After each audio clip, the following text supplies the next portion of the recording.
Happy Monday, outnumbered overtime. OT, baby.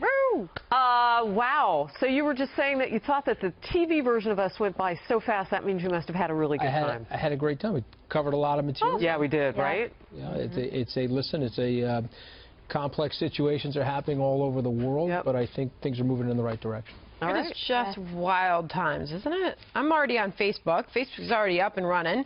Great show today, says Adam Knox. Thank you, sir. Leslie Harris. Leslie Harris says, hi, Harris. Hi. Hello. Yeah, so we have quite a few people on, we do on our live chat. Do you know what that's what I love about Mondays, because people save it up. On the weekend, they're just hanging out on their Facebook Live, waiting for it to turn on. You know what I don't think people necessarily know about you is that you are a campaign road dog like me. You've done a lot, know a lot of politicians, very seasoned. Spent a lot of time on the road. A lot of time on the road with these guys. That is something that not a lot of, I wish more commentators who came on air had done, because then you really understand the in and outs and the sort of neuroses. Well, one of the fun things for me, though, was being on the candidate, Mr. Trump, then Mr. Trump's plane, where he decided he was going to tweet something, and he turned to Dan Scavino and said, okay, we're going to tweet this, and he had that big satellite dish on his on the top of the plane, and so inside of 30 seconds that tweet was up on CNN, Fox News, other places, and we used to sit on the plane and shake our heads and say, wow. We'll say something disruptive. They're still chasing that social media. Yeah, it's just interesting, like, for me, those moments that you're describing are the ones where you really learn a lot about the personalities of the candidates. When you're on the road, there's some downtime, or you're hitting a fast food joint, or you're just sitting around waiting for something. Like it already. It's true. I keep thinking about future presidential elections and how, I don't know, everybody was kind of shocked at his use of Twitter in the 2016. Is it going to be necessary for all candidates to participate like he did? You know what I mean? Did he change the game as far as that was concerned? Well, he definitely changed a lot of things about the game, but I think one of the things that I learned from the campaign is if you're going to win, you better be yourself. You better not overly program yourself and listen to focus groups and be a political weather vane spinning, trying to I think a lot of people learned that.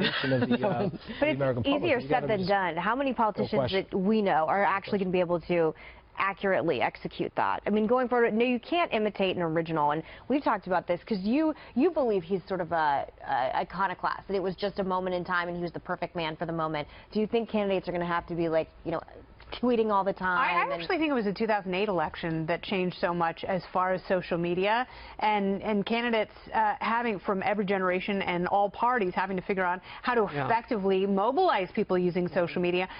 But I do agree. I don't think there will be anyone who is as incendiary, and if they try to be, they're not authentic. And you saw that as candidates sort of crumbled during the primary process.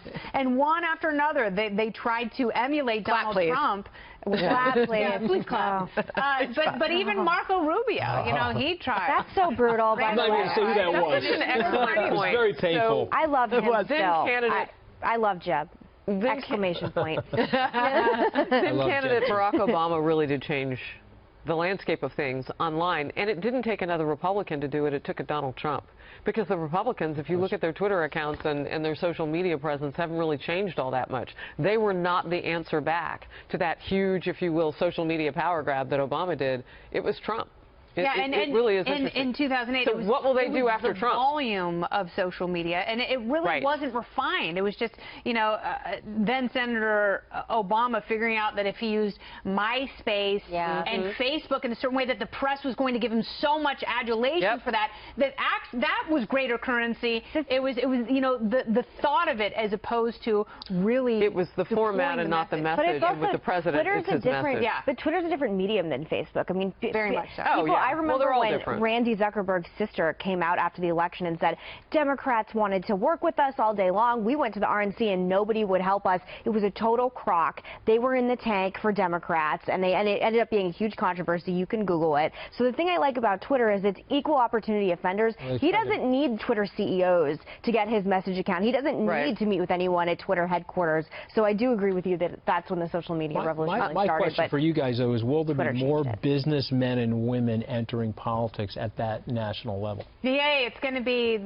be Mark Cuban and Oprah in so? 2020. Yeah, I think that. I think the possibility. I'm going to be in your office with a lot of bourbon if that's. Cover that. Ms. Manners writes, in terms of our ICE communication, immigration's on the TV version of us. If you are here legally, ICE or any other label you put on their jackets should not matter one little bit. Yeah. I'll just read through these. Enforcement.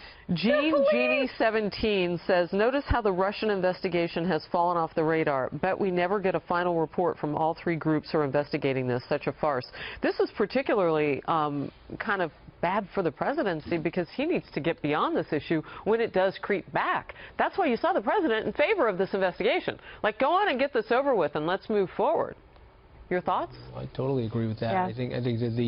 I think that he's also recognizing that there are so many issues on his plate, sitting in front of him that, when you're ranking them, I'm not trying to make this a less significant issue, but if you're talking about the North Koreans, you're talking about the Syrian situation, the health care, what she would call eventual implosion, you're ranking everything. Let's get this done as soon as possible. We have so many people on our live chat right now. Everybody just reset because they're seeing like different days from last week. It's hard because everybody's jumping on at the same time.